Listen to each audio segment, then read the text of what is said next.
really appreciate you being here today. We want to welcome Dr. Gordon Bennett, who's going to be talking to us about understanding and mitigating the impacts of climate change on symbiotic. So thank you so much for being here, Dr. Bennett, and take it away whenever you're ready. Sure. And I should acknowledge that Dr. Bennett is almost like family because his partner was, and unfortunately not yet, they're two beautiful children, but were a part of our department for a number of years. And then we lost them to UC Merced, but it's wonderful to welcome you back as part of the family. So thanks for being here. I'm very excited to be back. We just recently restarted our Hawaii work, which we had to end due to COVID, and now we're back to do some of this work. So I'm gonna explain a little. I'm so sorry. It's online. They're saying the volume is not working. Oh, but I do see it working. Hopefully it should be working. Can someone just put in the chat online whether it's working? Now working. Yay. Okay. Okay. Thanks. We're good? We're good. Okay. Sorry. Thank Fantastic. Today I'm going to give you a talk. It's one I have not given before, outlining an institute we are starting. Unlike a lot of the other seminars I've given, I'm not going to give you a lot of answers for research, but more to try to inform you on the kinds of research we're starting here. And I'll explain a little bit about that in a minute. Get this going. So I actually am representing a relatively large group of people that we have organized ourselves for an NSF-funded institute, Biological Integration Institute. We named ourselves INSITE. The acronym is really belabored, so I'm not going to bother you with that too much, but I'll tell you what it is we do. And we are a large positive people who are working from applied math, biology, and other areas. But one of the roles I have in INSITE as associate director is working with our conservation coordinator, Dr. Nick Cross, who is a graduate at UH and works with mostly marine, but we are both challenging each other to think about how we can adapt our science and our practice to terrestrial conservation. I'd also like to thank my lab group, whom I brought out to Hawaii in July, and I'll explain a little bit about that for some of their first trips and trainings here. First, I just wanted to say thanks to you all for attending and giving me the space to share my work with you. I appreciate an audience whenever I can get one, so thanks for your time. I just want to be respectful of that. And also want to start with a land acknowledgement for Hawaii. I've been working here for almost 20 years, and I have benefited a lot, both in my career, my professional and spiritual development, through my interactions with Hawaii. And I acknowledge that the land here is important to the indigenous people and part of their ancestral lineage, but also that the space was yielded under force and pressure, and it remains an illegally occupied space to this day. And the work I do here, I hope to support the indigenous peoples in order to protect their land and cultures and communities in the way that they see fit. My goals for today are to share the emergent research projects that we have going on, identify potential synergies. I've had some really terrific meetings with folks today. I'm looking forward to chatting with folks tomorrow about the work we're developing now and how we can maybe integrate with the campus and communities here. We want to provide opportunity for stakeholders, both in the research, land management, and cultural realms, to provide input on our projects. And also I'm here to learn. I think it's important when we're thinking about doing research in Hawaii that we come with sort of open ears and hearts about how we can best do the research we want in ways that are competent, but also beneficial to people who are already here and working here. So the outline here. I'm going to give you an intro to the problem that we're trying to tackle with our institute. I'll give you a little bit of an introduction to our institute and what our main goals are and how we're organizing ourselves, some of the preliminary results. I will acknowledge that this gets very biology heavy. So depending on how long it takes for me to get through some of this, there's a few off-ramps, and I'm happy to sort of follow up with people later if they're more interested in hearing about specific things. And then I want to show sort of a conclusion, how we're putting this together for conservation outcomes and impact. The fundamental question we designed our institute around is, how will climate change impact beneficial partnerships between animals and microbes? What does that mean? I'm going to explain it here in a second. So the Earth is organized into biodiversity hotspots, places where there's a high level of speciation and endemicity. Hawaii has long been recognized as one. It's an important place. It's why I got my research started here long ago. But the function, health and function, the health and function of biodiversity really depends on microbial interactions in a lot of different ways. Essentially, all plants and animals have symbiotic interactions to different degrees. Some of them vary in intensity and the duration of those interactions. And they're really important for the stability of the interactions and also the ecosystems and their health. Or every time I fuss with this, I have a difficult time. So there's already been quite a lot of work through the CIMA-IKI group, which a few folks are here, thinking about sort of how microbial diversity in the biosphere and the ecosystems are structured and how that relationship between that biodiversity and the landscape impacts organismal interactions and their health and fitness. I'm putting a lot of summarization, a really complex paper, so I encourage you to check this out from a local group. But there's a lot of different sort of animal groups here, particularly clusters here that derive specific interactions with microbes that are important to their health. And here they measured across the watershed to look at both what's in the environment and then what's in the organisms that exist in that environment and how they are maintained. It's important. And basically all animal life depends on beneficial symbionts living in their bodies and cells. It's really hard to not overstate how important that is for a lot of the biodiversity that we think about, particularly here in Hawaii. And if you think about corals, they rely on dinoflagellate algae living in their cells and tissues that provide them with metabolic and energetic resources. But it turns out that insects and other organisms, I'm not going to talk a lot about plants today, so I apologize. It's just not my realm. But they factor in here too. But it turns out that at least 20% of insects, and depending on what ecosystems you're looking at, depend on microbes living in their body for basic functions such as nutrition that they can't get out of their plants and other resources that they feed on through their life cycles. But we know that biodiversity is in decline, especially post-colonization. The impacts of human activities across the globe have really, you can sort of, so it's a little bit glossed out here, but since 1500, we know that a lot of diversity in the ecosystems has been on the decline. And there's some role for conservation to potentially mitigate this. So there's been some modeling to suggest that if we do not continue to increase conservation applications in some of these regions, we can expect to lose more biodiversity. Depending on the model and mode and decision-making process, I was talking with Dr. Price this morning about the complexity of these. This is saying a lot, but there's a potential to mitigate some of the biodiversity loss in these regions. But we know one major threat to biodiversity and this biodiversity loss is climate change. So this is the projected climate change for Hawaii, specifically based on NOAA and IPCC modeling. I think this is, yeah. Depending on how much we implement policy to mitigate greenhouse gases and climate change drivers, we're looking at least a 2 to maybe 10 degree change, annual temperature change in Hawaii over the next, within the next century. We've already increased the temperatures and they're definitely going up more.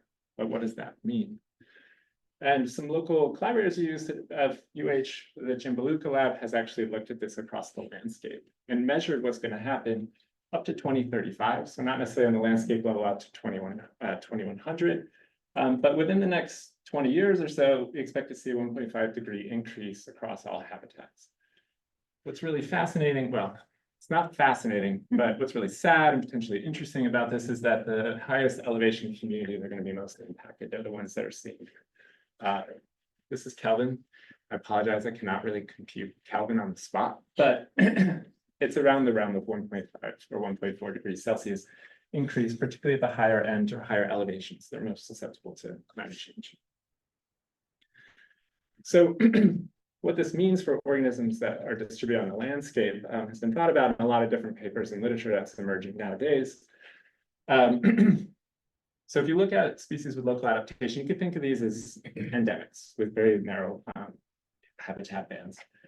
Depending on the sort of duration and increase in temperature, endemics are more likely to be threatened or to go extinct because of climate change, things with local adaptation. Their habitats are smaller, the impacts on those habitats are a little bit more. And the IPCC took work like this in other papers to summarize exactly what we're looking at. And I think this is relevant to think about in Hawaii, where if you have widespread species, even if they're endemic but occur in multiple habitats, not showing high levels of local endemicity, the local endemics are about 2.7 times more likely. This is a gross statistic for summarizing a lot of research, but it gets to the point. They're more likely to go extinct and way more likely to go extinct than things that have invaded Hawaii or other ecosystems that are up to 10 times more. This is a big problem for Hawaii. The insect biodiversity here is largely endemic. 99% of species that occur are endemic to Hawaii. That's 70% of all animal species that exist here. And that's well over 10,000 species. There's a few colleagues you could talk to here. The Hawaiian biodiversity is poorly described. And so the actual species diversity that exists here is not super well known, but probably this is a mere fraction of what exists out there in terms of the diversity and endemicity. And of course, I'm just not going to read through all this, but climate change has a way of impacting these organisms in a lot of different ways. You can think about it, how it will alter their ecosystems and availability of their habitat and the resources in those habitats. But there's also the biological realm. And this is what we're mostly focused on at the moment with our institute. Climate change can increase physiological stress, alter organisms' metabolisms, UV and stress-related molecular damage, so DNA and genomes get changed in these environments. There's also the failure of proteins and enzymes to function. So actually metabolisms drop out. And we know quite a lot about this already in coral biology. And for decades, this has been studied really intensively. We know that because they depend on these microbial symbionts, when corals get stressed, depending on how hot and how long, the chances that they'll actually bleach and expel their endosymbionts goes up really high.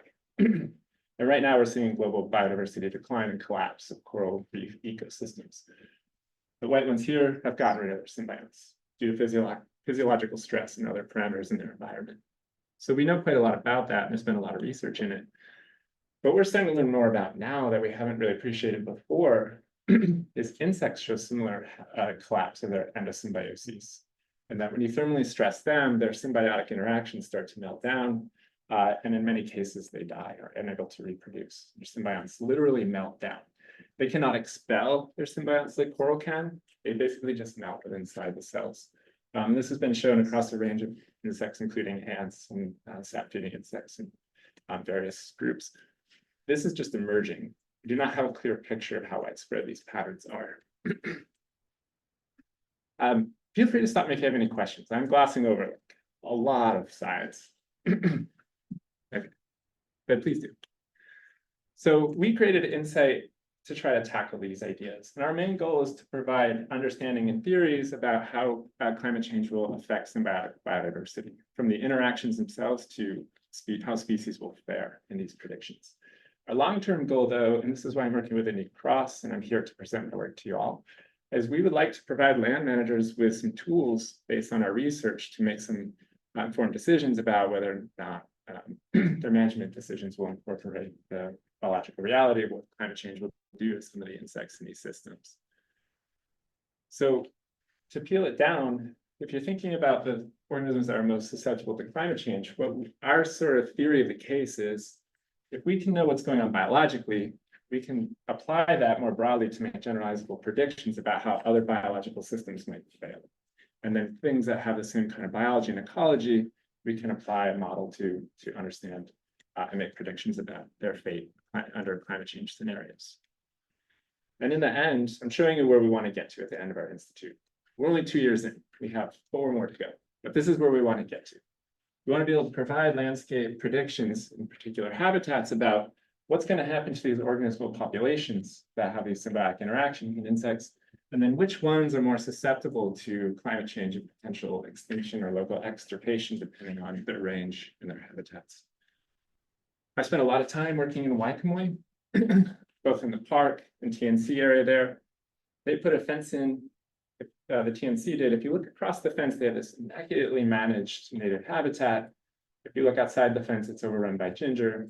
The amount of effort it goes to put that fence in and understanding what's going to happen to the organisms in that property, in that land after you decide to manage it, we're hoping to provide some insight to that. So our organization is broadly, this is at the highest level, arranged around a group of biologists, applied mathematicians, and conservation managers or conservation biology folks. Our main goals are to develop, we are a symbiotic institute. We are studying basic biology of these systems. We want to get to this landscape management tool through that process. And we're allying with multi-scale modelers and applied math folk to actually help us bridge that link into the DNA. And this is how we created and proposed our institute from the ground up. And I'll have to say, my biology colleagues are fantastic, but without these applied mathematical modelers, I don't think we could get to where we're going. So it's really fantastic that they're on board with us. I have alluded to insects, but our institute is actually studying a range of organisms. So we have a foundational set, which includes the insects that I talked about. The insect systems we're studying, and a lot of them that are similar to the ones we are proposing to work on, have what we call closed symbioses. They're symbioses. They have particular sets of microbes. They're inherited every generation. They do not get them from the environment. The mother passes them on. But there are other kinds of symbiotic interactions that are really important, such as the Hawaiian bobtail squid and its allies across oceanic regions, where they acquire their symbionts from the environment every generation. They internalize those and they become essential to their function. So they mine their microbes out of the environment. It's a predictable set. That's why it's simple. It's always this Vibrio, but they get it from a pool of microbes that exist in the environment. But then we also have colleagues that are studying aptasia, which has far more complex microbial interactions. And aptasia has actually long been used as a model to understand coral biology and the symbiotic interactions that coral has. We're studying things on the land. We're studying things in the water too. This is our core set. This is the expertise we brought to organizing our institute, but we are interested in expanding laterally to incorporate other organisms or to test the cases we find in our focal organisms to see how they might apply to other organisms in Hawaii and elsewhere. So we have these closed, open, simple, complex microbes, microbial symbiosis that we're working on. If you forgive me, I'm not gonna do this anymore. So we are actually proposing to work with particular regions to develop towards our basic biology and conservation goals. Our folks working on aptasia, mind you, aptasia occur here, although we've had trouble obtaining them in the natural environment for whatever reason. There's application here, and actually some of the aptasia strains that exist are actually originally from Hawaii that people share and do research on. Bobtail squid occur here, but they also occur in other realms of the Pacific region. I'm focusing specifically on the endemic Hawaiian leafhoppers for this project. This is a group that exists they're found here, only here. There's over 200 species, but only around 60 are described, and maybe 30 of those descriptions make any sense. And that's the problem, is because it's emblematic of how little we actually understand. And this, after we did this work, a lot of this came out during my PhD, we realized that this is actually one of the larger insect radiations. It's just no one had put the work in, we didn't know. I suspect if you unpack a lot of the other radiations in Hawaii, you'd find this too. And then the only major leafhopper radiation, there's another group that's far smaller, and they're really host plant specific. So if you go out and collect on Nio or Ali'i, you only find one species on there. And then you find that one species is distinct on the species on Ali'i or some of these plants and other areas. And they exist in climate bands that they very rarely cross. You have lower elevation, mid elevation, high elevation species. And this is kind of a lot of detail, but I want folks to appreciate this in particular because the level of local endemism in these species is very high. So if you go to collect, these are species that occur on Kanawha or Brusacia, the native hydrangea. If you go and you collect species from this across the islands, that's just Maui and Hawaii. What you collect here is distinct from what you might collect on the North Slope of Haleakala, which is distinct what you might collect in the Kaupo Gap. Very distinct local regional endemicity. Ecologically similar, morphologically almost similar to Pachymopa and look at some internal characters. The genetics of them, their diversity is very high.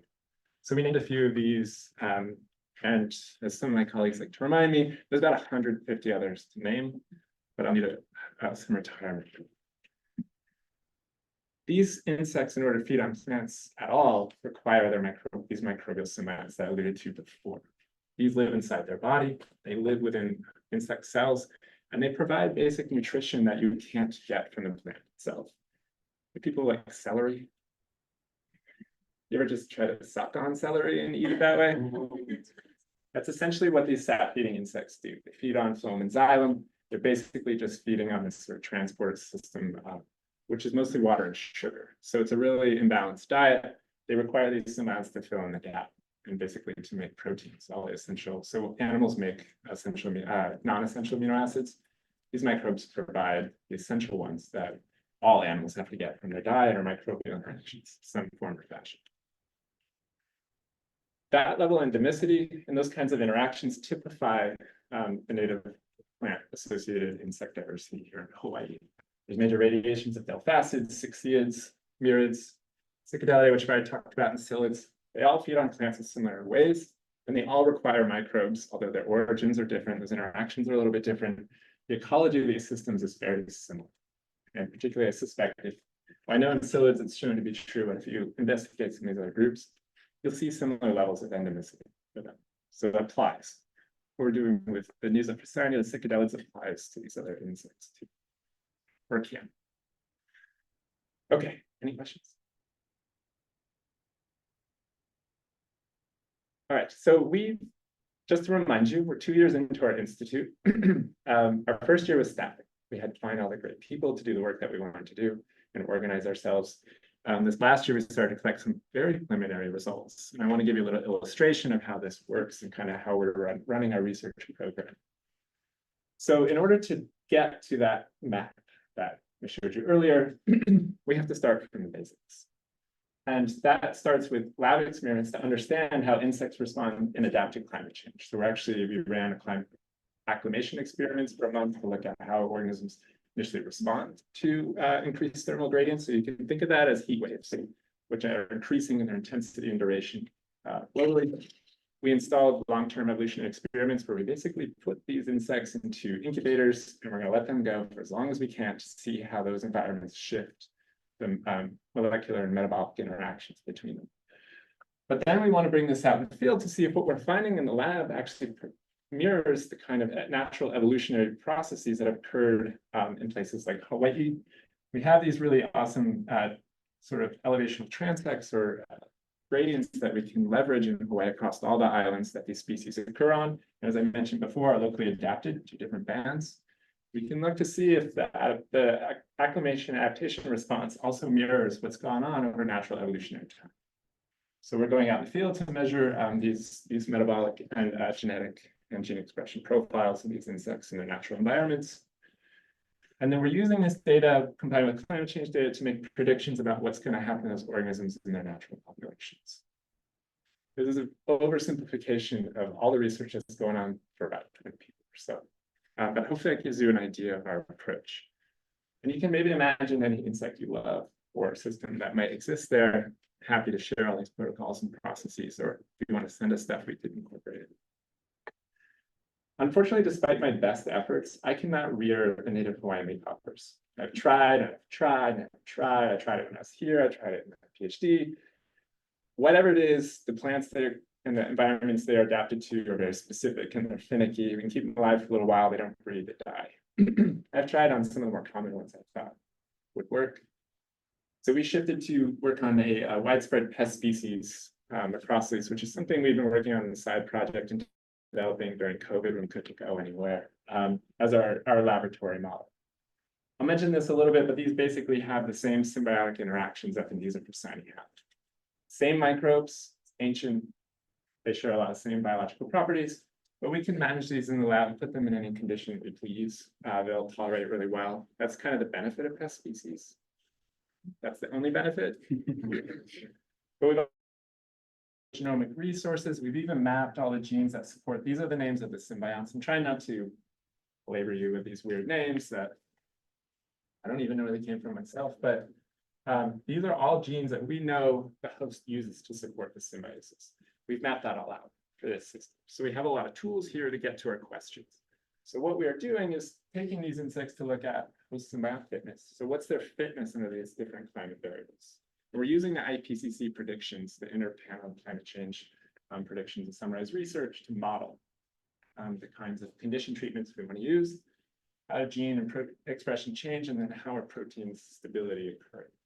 We're literally taking proteins out and looking to see if they're thermally stable, if we identify them as being important to that biological interaction. And what does that mean for the metabolisms and whether or not the symbiosis still functions when you start to see the sort of stress alterations and these other elements. And then, as I mentioned, we're running long-term evolutionary experiments to look at how these populations adapt to climate change or don't. We found out when we can kill them. I'll show you that in a minute. But we can also use that principle to look at whether or not the same genes show up under selection in natural or endemic populations to understand the biology behind them. To date, I can show you a little bit of this. Evolution takes time. even long-term evolutionary experiments. And our year and a half in is not quite long enough for me to give you a lot of detail that we're working on it. And I didn't want to stress out the postdoc in my lab too much for preliminary data, but I'm happy to share that with anybody at any time. So just to mention how we structure this, as I suggested, we're using the IPCC predictions for the next 100 years or so, or to the end of the century, to model our experiments. We're going from low to high predictions. Depends on incubator space, but we're trying to spread out across those profiles so that we can actually do relevant and predicted impact experiments. And we're running these in incubators that we ordered a whole panel of. That took us 8 months to get them all made and created. So that's also a feature of the research, is just waiting for equipment. But this is sort of what I'm going to show you some of the preliminary results on. We're refining the temperatures to within between some of these larger gaps, but I can give you a little bit of insight what's happening at those temperatures. So if we actually look at the death rate under these different climate change predictions and the birth rate, we're still collecting data here. 25 is basically our control. We've been rearing them there at that temperature for like 12 years. Turns out that might not actually be the more optimal control, but they're adapted to it. But once we start to get above 30 to 35, 40, we see pretty imminent decline in mortality in this instance. So we figure out when they can die. Now we can ask questions about why they're dying, what's going on in that process. We also found that in their control environment, they actually will lay a lot of eggs and they'll hatch. But as we start to go lower, increase the temperature, that ends pretty fast. So their ability to recruit and to lay eggs and for those eggs to actually grow, so that fitness metric declines really quickly. So even seems to be the impact seems to be stronger here than it is on the actual lifespan of the insect, probably because they're metabolically stressed, which may have implications for the symbionts. So this was relatively easy data for us to collect from these experiments. We basically took every individual insect and then we did its gene expression profile to see what was turning on, what was happening to those insects in these threshold environments. I'm just going to show you for 2 different temperatures. 42 is when we actually start to see mortality drop off really fast. There are distinct gene expression profiles for those insects at those temperatures. I could unpack all the genes in there, it would take me forever, but we're picking out really interesting genes that are definitely involved in the symbiotic response to support the symbionts.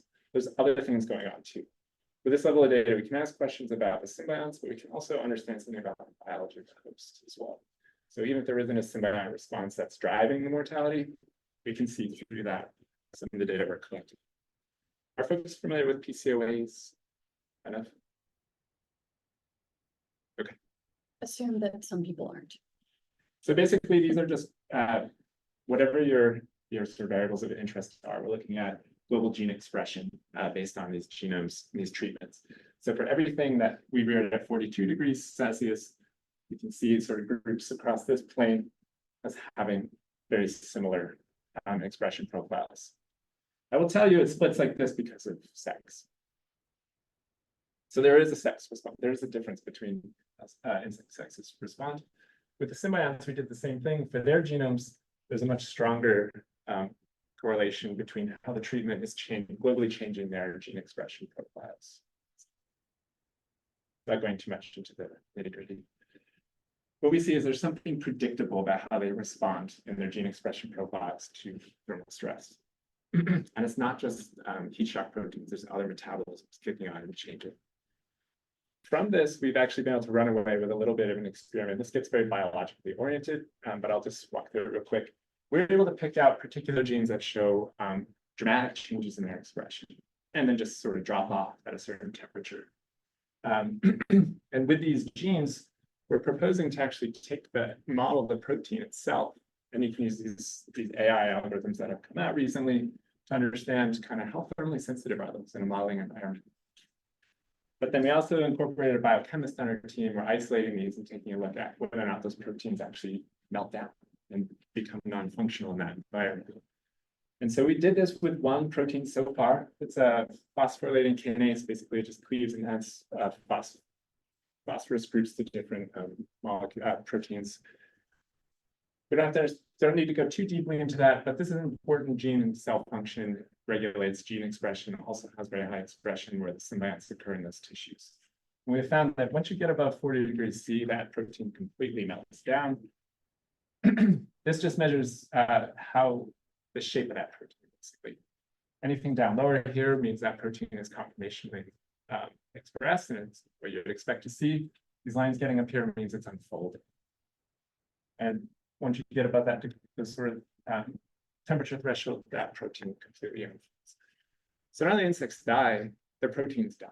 And that is probably one of the major drivers of the mortality in that way. So what can we do with that kind of information? I think that's a lot. It's kind of deep. Our plan is to take all this information and start to develop models. And we already have platformed some of these models. The modelers are well ahead of us because biology takes a little bit longer. It's a little bit, it's not harder, I shouldn't say that. We have to fuss with, making the insects comply with our experiments.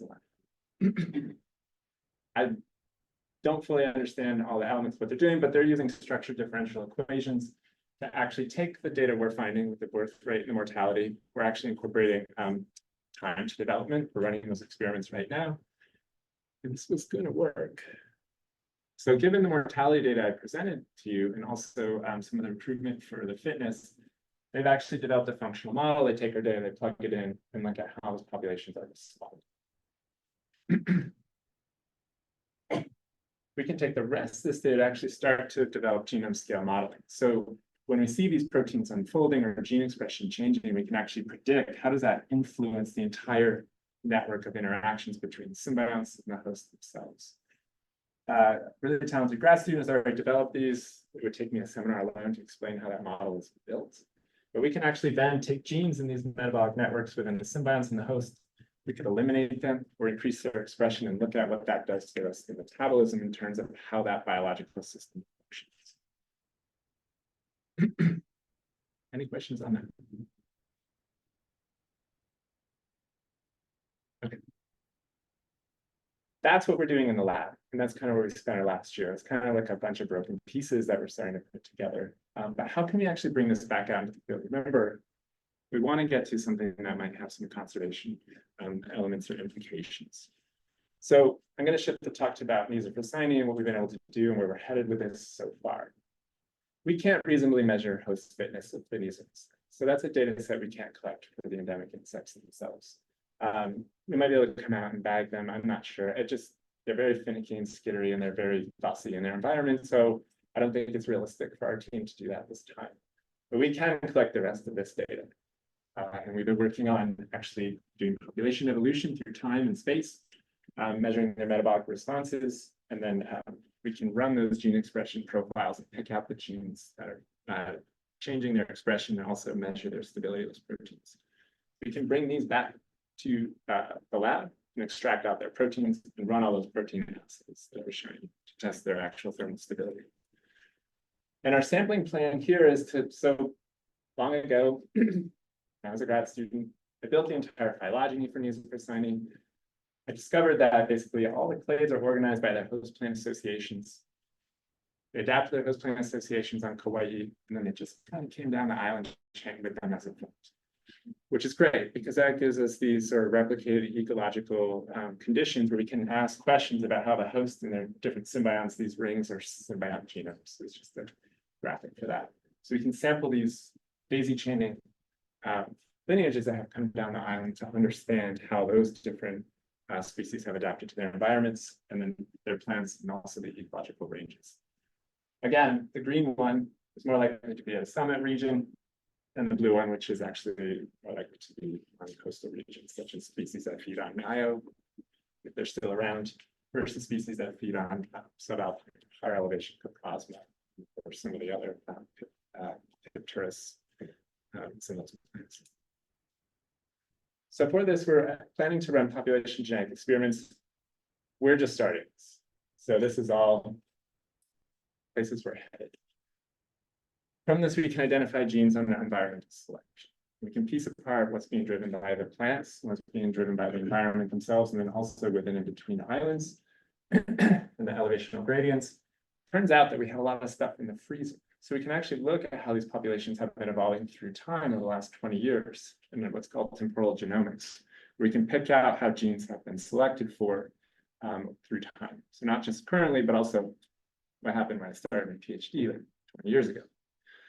So we came out to start this work on Maui. I hope this isn't telling where we're headed with the project, but there was a wildfire that prevented us from actually getting up to our summit site. So we spent about 2 weeks just waiting. It wasn't until the very end of that time frame that we were there that we were able to get up there. My 6-year-old and I collected a few of these high elevation species on Acroplasma montana at the top of the summit. We decided we'd try to collect some stuff on the coast. But I'm pretty sure, although I'm not 100% sure, that species Nisophoricinae that I've historically been able to find on Nio or Myoporum are either locally extirpated or completely extinct on different islands. The thrips and the ants and other environmental pressures seem to have really knocked them back, and I haven't been able to find them in over 10 years. So I'm not sure exactly.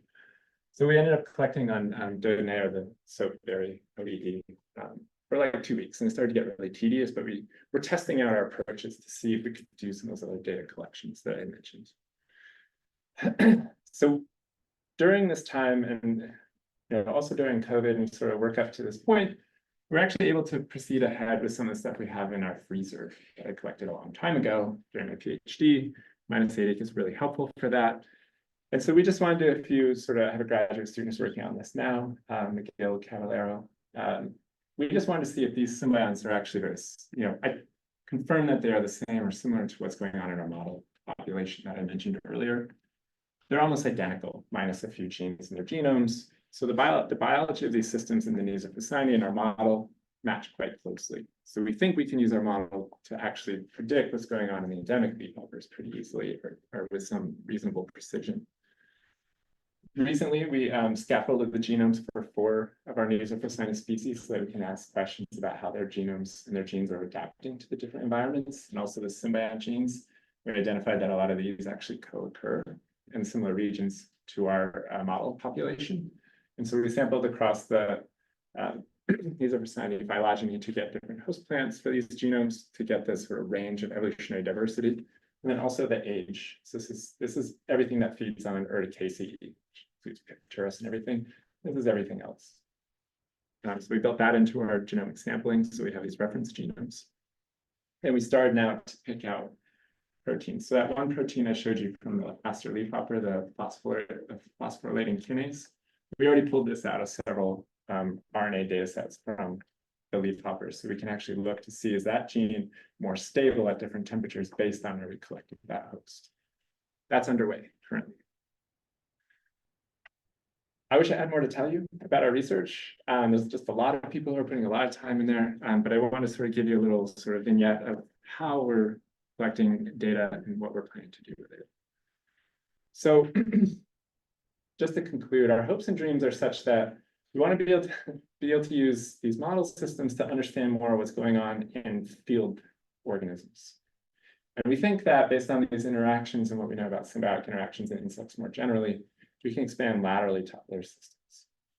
But so far, there seems to be a pretty good correlation between other leafhoppers and at least the leafhoppers that are here. So there's promise there. We're collecting these data, we're working up in different ways. It takes time to sequence, it takes time to run the analyses, but things look like they're on their way. And this is a pipeline we're hoping to develop and propose to the symbiosis community more broadly, or to even use and to integrate with other people's projects if they're interested. Our models are largely built, so now it comes to us to collect the biological data to put in them. The applied mathematical modelers tell us they don't really need us. I don't understand that. They said they could sort of synthesize data, but their goal with us is to use biology to inform their models to assess their accuracy, and then also to make them more applicable to actual systems, not just predictive. So our long-term plan here is to use these kind of landscape climate change models that are existing and being developed here at Hawaii and elsewhere, to develop these models along the genetic, molecular, physiological, and fitness realms. The outcomes of these, walking through these models that I've presented in some of the data we're actually collecting, we can decide which data is most useful. If you had a limited number of resources to invest in trying to understand a biological entity in the field, hopefully we can provide a roadmap for where you should invest those resources. Do you need to collect all levels of data that we're proposing? Probably not, but we're doing it so we can throw some stuff out and decide what is most useful and most informative. We're hoping to develop population models that people can plug their own data into. in use for their own systems and to relate that to resilience. And we've been on a campaign of presenting our project and our institute to stakeholders in Hawaii so that they can understand what we're interested in doing and then also give us some feedback on how we can make it most useful for them. We met with the Nature Conservancy and the national parks. Nature Conservancy was interested in it for some of their training regions and things like that. National parks are always managing their and trying to understand the native insects. So we're trying to develop partnerships with land management agencies. And we're in this build phase now, where we're sort of going through and collecting input and iterating our models and our biological data collection, so that we can get to the applying our models and our data to field populations to make predictions. I'm basically at the end of my talk. I want to say thanks again for your time. I really appreciate it. Sorry I don't have a more complete story, but one of my goals is to let you know we're here and what we're doing and to collect any input. But I want to leave a few questions that we have for the communities in Hawaii and some of the people that are interested in insects and management here.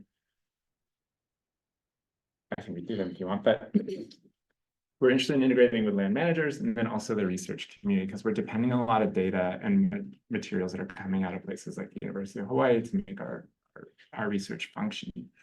And so we're interested in what data are already being collected and what are the gaps that we might be able to fill in. Are there better, more appropriate models being developed? Are we reinventing the wheel, basically? Is that a good use of our time, or is there something we could yield or assist in? And do folks have systems they'd like to see incorporated into something like this? And then for land managers, we're interested in trying to understand and make our tools most useful to them. And we've had a lot of really great conversations so far, but we feel like we should have this conversation now before we've actually created the thing that nobody wants to use. And then what kind of predictive outputs would make it more useful and may actually help inform and drive some of the conservation efforts that folks are interested in doing? And how should we best communicate what we're up to, what our intent is, and what we plan to provide to Hawaii in the future? And with that, I'll just say thanks, and I appreciate your time. And that's all.